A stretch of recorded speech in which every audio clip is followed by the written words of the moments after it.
Welcome to Samba Samba. Enjoy the video.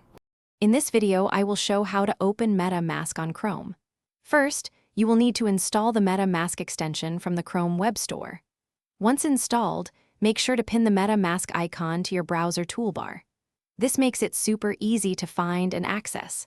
Then, simply click on the Fox icon to start the initial setup process for your new cryptocurrency wallet.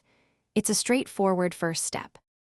Now, if this is your first time using MetaMask, you will want to select the option to create a new wallet.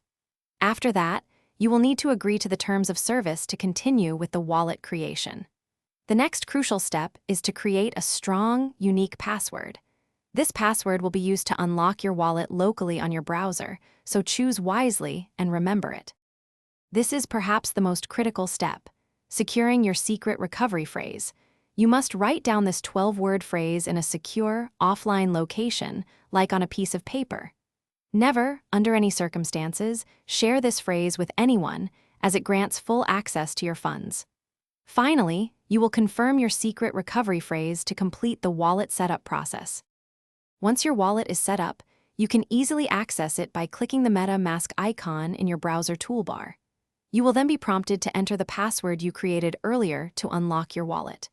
Your wallet dashboard will then appear, displaying your cryptocurrency assets and transaction history. You can click the MetaMask icon anytime to manage your digital funds and interact with decentralized applications. Thanks for watching. Consider subscribing if we helped you.